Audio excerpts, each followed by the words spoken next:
Before we dive into this absolutely chilling story, I need you to hit that subscribe button right now. Because what I'm about to tell you, it's going to show you how quickly disrespect can turn into something deadly. This is the conviction chamber, where we expose the crimes that happen when good people are pushed too far, where we show you that sometimes silence is more dangerous than screaming. Drop a comment and tell me what state you're watching from. California, Texas, Florida, New York, Georgia? Let's build this conviction chamber family together. Now, let me tell you about Kenneth Davis, a devoted husband, a hardworking man, a quiet man, the kind of man who took disrespect and abuse for years without saying a word, until one night in Atlanta, Georgia, when his wife said the wrong thing at the wrong time, and Kenneth's silence became deadly. This is the story of how years of emotional abuse led to one violent night, how a marriage built on disrespect ended in murder, how the justice system had to decide, was this cold-blooded killing, or was this a man who finally snapped? Buckle up, this one gets dark.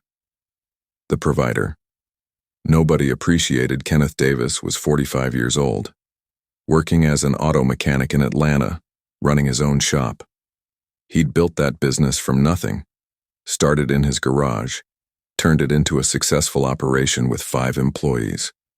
Kenneth was the kind of man you could rely on, solid, dependable, covered in tattoos from his younger days, a lion on his chest representing strength, his late mother's name on his forearm, a cross on his back. He was a man of faith, family, and hard work. He'd been married to his wife, Regina, for 18 years. They'd met when he was 27 and she was 24. Regina was beautiful, ambitious, working as a paralegal at a law firm downtown. They had 3 children together, 2 sons, Kyle and Marcus, ages 16 and 14, and a daughter, Kennedy, age 10. Beautiful kids, smart kids, kids that Kenneth would do anything for. But here's what nobody outside that house knew. Regina Davis was cruel, not physically abusive, but emotionally, she was a nightmare. For years, Regina had been chipping away at Kenneth, piece by piece, word by word, making him feel small, making him feel worthless, making him feel like he was nothing more than a wallet and a worker. Kenneth, the yard looks like garbage. Fix it. Kenneth, your shop better make more money this month. These bills aren't paying themselves. Kenneth, why are you so useless around the house? Never thank you. Never I appreciate you. Never I love you. Just criticism, just demands, just constant, relentless disrespect. And the kids had learned from their mother. They'd learned to treat Kenneth the same way. Dad, I need $200 for new shoes. Dad, my car needs gas. Give me your card. Dad, can you be quiet? We're trying to watch TV. Kenneth was a ghost in his own home, present but invisible, providing but unappreciated, loving but unloved. For 18 years, Kenneth took it. He told himself that's what men do. They provide, they endure, they sacrifice. He told himself it would get better, that Regina would soften, that the kids would appreciate him when they got older. But it didn't get better. It got worse. Much worse. The years of silence. By 2022, Kenneth was barely holding on. His mental health was deteriorating. He was depressed, anxious. He'd started having panic attacks at work, started taking medication just to function. He tried to talk to Regina about it, tried to tell her how he was feeling, how her words hurt, how he needed support, how he needed love. But Regina didn't care. She'd laugh at him, mock him, tell him to man up. You're depressed? Really, Kenneth? You think you have it hard? Try working at a law firm with demanding attorneys. Try raising 3 kids. Try dealing with the stress I deal with every day. But Regina, I work 60 hours a week. So what? That's your job. That's what you're supposed to do. Stop complaining and do better. Kenneth would go to his shop and just sit there, in his office, alone, crying sometimes, wondering how his life had become this, wondering if this was all there was, wondering if he'd made a mistake marrying Regina. He thought about divorce, constantly, but every time he brought it up, Regina would threaten him. "You want a divorce? Fine. I'll take the house, the kids, half your business. You'll be paying me alimony and child support for the next 10 years. You'll have nothing. Is that what you want?" Kenneth couldn't afford that. His business was doing okay, but not well enough to lose half of it. And losing his kids? That would destroy him. So he stayed, and he took the abuse, day after day, month after month, year after year. His friends noticed, his employees noticed. They'd ask if he was okay. Kenneth would just smile and say, "I'm fine, just tired." But he wasn't fine. He was breaking. Slowly, quietly, and nobody saw it coming. The final straw, November 10th, 2023. A Friday night. Kenneth came home from work at 8 p.m. He'd been at the shop since 6 that morning. Exhausted, sore, just wanting to eat dinner and go to bed. He walked into the house. The kids were in the living room watching TV. Regina was in the kitchen on her phone. "Hey," Kenneth said, to no one in particular. No one responded. Par for the course. Kenneth went to the kitchen to find something to eat. There was nothing. No leftovers. No dinner saved for him. Nothing. "Regina, did you cook tonight?" Kenneth asked. "Yeah, we ate at 6. You weren't here." "You couldn't save me a plate?" Regina looked up from her phone, annoyed. "Kenneth, I'm not your maid. If you wanted food, you should have been here when we ate." Kenneth felt something twist in his chest. "I was working. To pay for this house. To pay for the food you cooked. And? That's your job. Don't expect a parade because you do the bare minimum." Kenneth opened the fridge, found some lunch meat and bread, made himself a sandwich in silence, ate standing up at the counter while Regina ignored him. After he ate, Kenneth went to the living room, tried to sit on the couch with his kids, watch TV with them, be part of the family. But Kyle, the 16-year-old, looked at him with disgust. "Dad, you smell like grease and sweat. Can you go shower? You're gross." Kenneth looked at his son, the son he'd raised, the son he'd provided for, the son who just called him gross. "Kyle, that's disrespectful. Apologize." "For what? You do smell. Mom, tell him."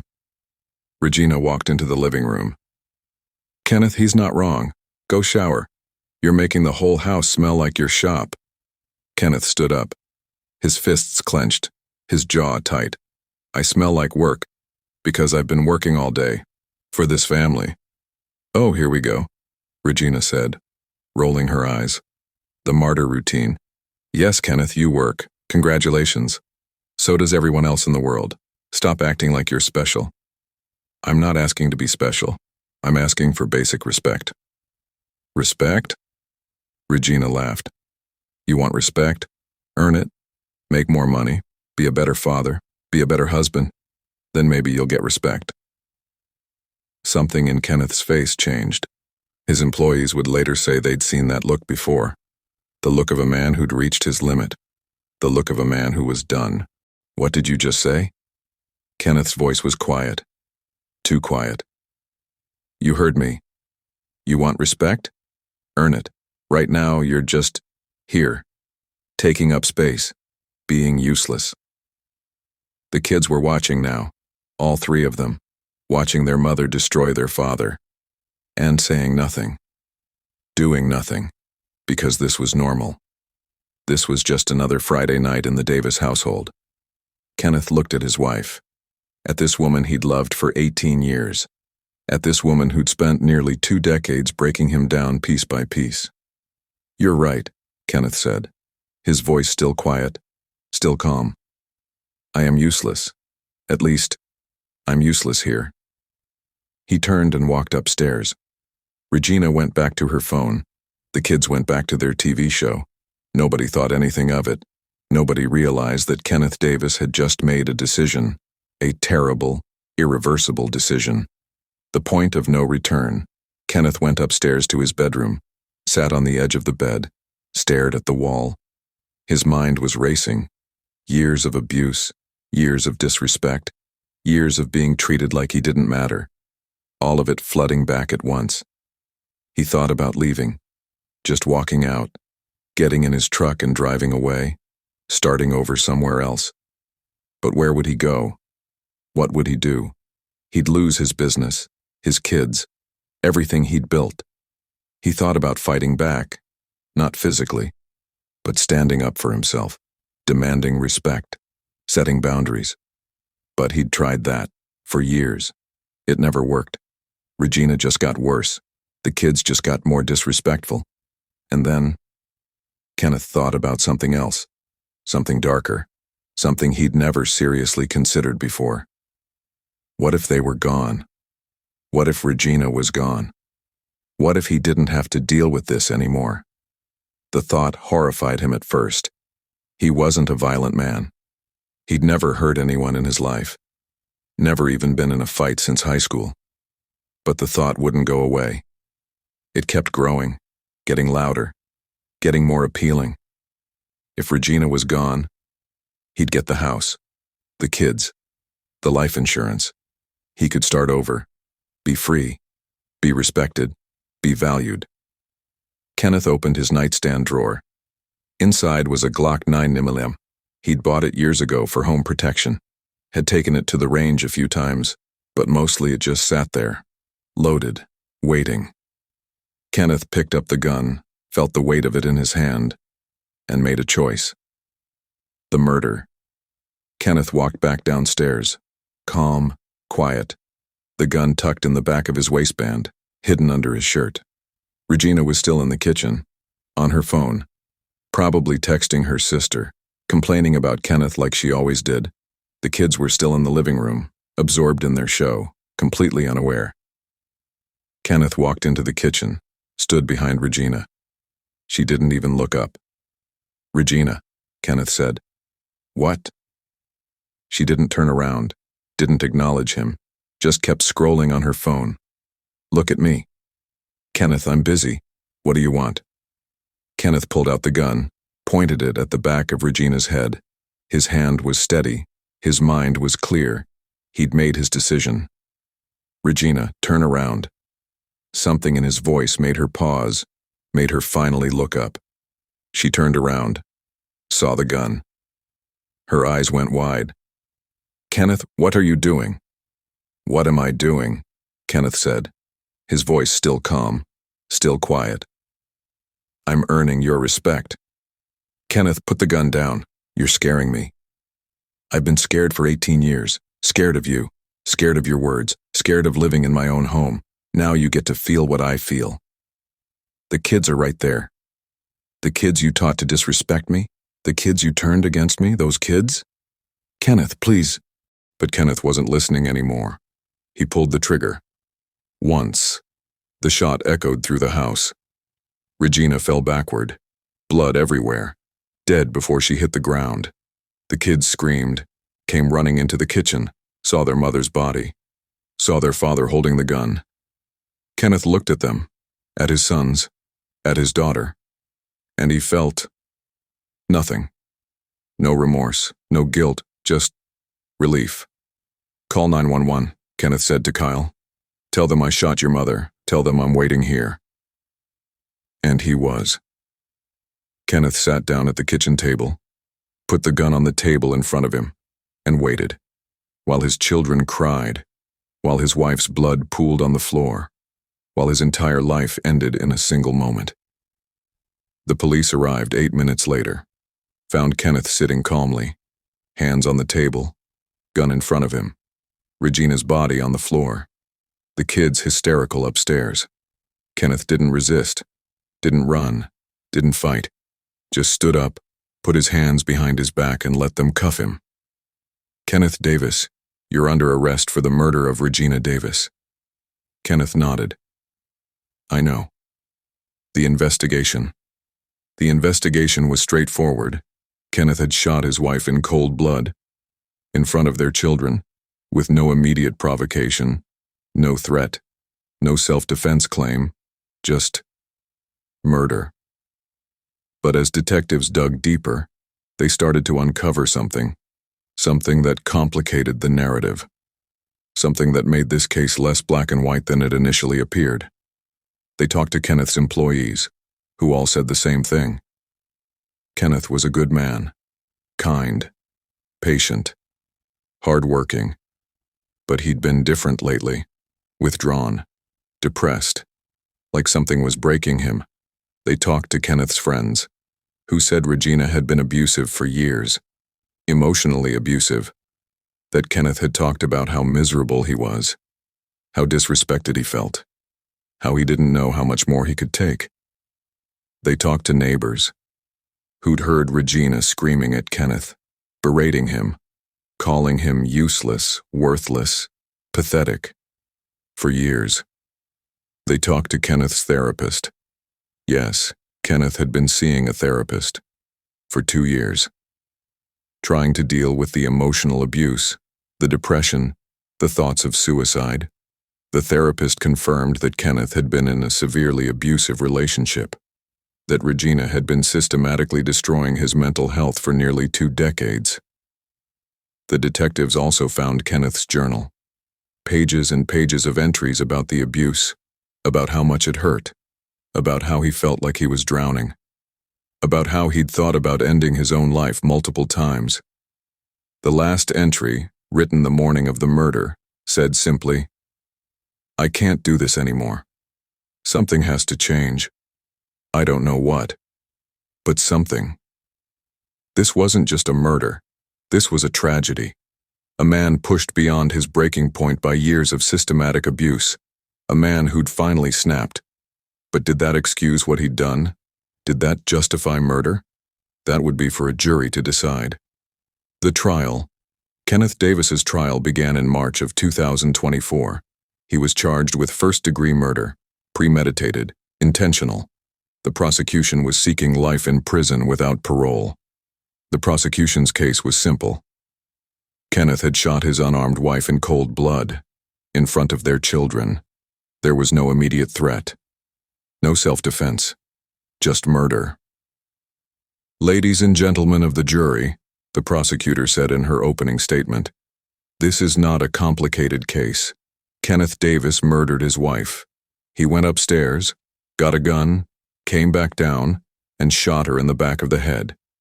That is first-degree murder, and no amount of sob stories about his feelings changes that fact." But Kenneth's defense attorney had a different story to tell. "Ladies and gentlemen, this is a case about abuse, about a man who endured 18 years of psychological torture, who was systematically broken down by the person who was supposed to love him, who finally reached a breaking point that no human being should ever have to reach." The defense presented evidence of Regina's abuse, testimony from friends, co-workers, neighbors, the therapist's notes, Kenneth's journal entries, text messages where Regina berated and belittled Kenneth, voice recordings of her screaming at him. They presented expert testimony about emotional abuse, about how it affects the brain, about how it can lead to what's called battered person syndrome, about how victims of long-term abuse can snap violently when they finally reach their limit. "This is not an excuse," Kenneth's attorney said. "This is an explanation. Kenneth Davis is guilty of killing his wife. We're not disputing that. But this was not cold-blooded, premeditated murder. This was a man who'd been pushed beyond human endurance, who'd been abused for so long that his mind broke, and in that moment of breaking, he made a terrible, irreversible decision." The prosecution fought back hard. They brought Regina's family to the stand, her sister, her mother. They painted Regina as a loving wife and mother who'd been murdered by an angry, resentful husband. They brought the children to the stand, all 3 of them, Kyle, Marcus, and Kennedy, and the kids. They told the truth, about how their father had always been quiet, about how their mother had been harsh, about how they'd seen years of arguments and tension. But they also said they'd never feared their father, never thought he was capable of violence, and now their mother was dead, and they'd never forgive him. The jury deliberated for 5 days, 5 long, painful days where Kenneth sat in a jail cell, wondering if he'd spend the rest of his life in prison. Finally, They reached a verdict. The verdict. The courtroom was packed. Regina's family on one side. Kenneth's few remaining supporters on the other. The media everywhere. This case had become national news. The debate about emotional abuse. About when victims become perpetrators. About justice versus understanding. Kenneth stood as the jury filed in, his hands shaking, his face blank. "Has the jury reached a verdict?" the judge asked. "We have, Your Honor." "On the count of first-degree murder, how do you find the defendant?" "We find the defendant not guilty." Gasps. Regina's family started crying, screaming. "Murderer, he killed her, how can you let him go?" "Order!" The judge banged his gavel. "On the lesser-included charge of second-degree murder, how do you find the defendant?" "We find the defendant guilty." Kenneth closed his eyes. Guilty. He was going to prison, but not for life. Second-degree murder. That meant possibility of parole. That meant the jury believed he'd snapped, that it wasn't premeditated, cold-blooded murder. "On the charge of voluntary manslaughter, how do you find the defendant?" "We find the defendant guilty." Two guilty verdicts. The judge would have to decide which one to sentence on. Kenneth's attorney requested a sentencing hearing where they could present more mitigation evidence. The judge agreed. 2 weeks later, Kenneth returned to court for sentencing. His attorney presented everything: the abuse, the depression, the journal entries, the expert testimony about battered person syndrome. They also presented something new: letters from Kenneth's children. Not all of them. But Kennedy, the youngest, had written a letter. "Dear Judge, my dad killed my mom. I know that. And I'm so sad and angry. But I also remember how Mom treated Dad. How mean she was. How she'd yell at him and call him names. And I remember asking my dad once why he stayed. He said, 'Because I love you kids, and I'll do anything for you.' My dad isn't a bad person. He's a good person who did a bad thing, and I miss my mom. But I also miss my dad, and I don't want to lose both of them. Please don't give him life in prison. Please give him a chance to come home someday." Kenneth Davis, age 10. There wasn't a dry eye in the courtroom. The judge took a deep breath. "Mr. Davis, what you did was unforgivable. You took a life. You traumatized your children. You destroyed a family. Nothing you experienced justifies that." Kenneth nodded. "I know, Your Honor. But," the judge continued, "I also recognize that you were a victim. Not a victim in the legal sense that excuses your actions, but a victim of systematic long-term abuse that broke you as a human being. And our justice system must account for that." The judge sentenced Kenneth Davis to 15 years in prison for voluntary manslaughter. With good behavior, he could be out in 10. Regina's family screamed that it wasn't enough, that Kenneth had gotten away with murder, that the justice system had failed.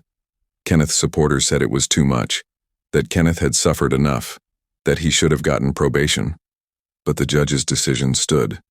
Kenneth Davis would spend the next decade in prison, and then, maybe, he'd get a second chance. Where are they now today? Kenneth Davis has served 7 years of his sentence. He's eligible for parole in 3 more years. In prison, he's been a model inmate, works in the prison library, helps other inmates with their legal cases, attends therapy 3 times a week. His children visit him sometimes. Not Kyle. Kyle refuses to speak to him, blames him entirely for destroying their family. But Marcus and Kennedy visit. They're healing, processing, trying to understand how both of their parents failed them, how their mother's abuse created a monster, how their father's violence destroyed their family. Kenneth says he thinks about Regina every day, about what he did, about the moment he pulled that trigger. He says he wishes he'd left instead, wishes he'd been stronger, wishes he'd protected himself without destroying everyone around him. But he can't take it back. He can't undo what he did. He can only serve his time and hope that one day his children will forgive him. Regina's family still fights for justice. They've started a foundation in her name. They say she was the victim. that Kenneth was the abuser, that he manipulated everyone into feeling sorry for him. The truth, as always, is complicated. Regina was abusive. The evidence proves that. But she didn't deserve to die. Nobody deserves to be murdered. And Kenneth was a victim, but he became a perpetrator. He chose violence. He chose murder. And that choice cost him everything. So what do we learn from the tragic, horrifying story of Kenneth and Regina Davis? First, emotional abuse is real. It's devastating. It destroys people. Regina spent 18 years breaking Kenneth down. That abuse was real, documented, and undeniable. Second, abuse victims can become abusers. Kenneth was a victim, but he also murdered his wife. Both things are true. Abuse doesn't excuse violence, but it explains it. Third, our justice system struggles with cases like this. Is 15 years enough? Is it too much? How do we balance justice for Regina with understanding for Kenneth? Fourth, children are always the real victims. Kyle, Marcus, and Kennedy lost both parents. One to death. One to prison. They'll carry this trauma forever. And finally, if you're being abused, leave. I know it's not that simple. I know there are 1,000 reasons why people stay. But Kenneth's story shows us what can happen when you don't leave. When you let abuse push you past your breaking point. Kenneth Davis is a murderer.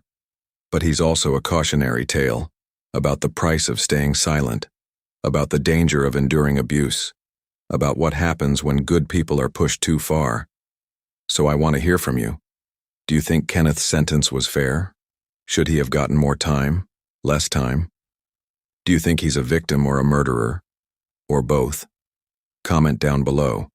Tell me what state you're watching from. And let's have this difficult conversation. If this story made you think about abuse differently, if it reminded you that leaving is always better than violence, hit that like button. Share this video, and subscribe to the Conviction Chamber for more cases that challenge how we think about justice. This has been the Conviction Chamber, where we expose the truth, where we seek justice, where we remember that every crime has a story, and every story has victims. Rest in peace, Regina Davis. You didn't deserve what happened to you. And Kenneth Davis, you're paying for your choice. But your story reminds us all, respect matters, and abuse kills. Until next time, stay safe, stay strong, and if you're being abused, get out before it's too late.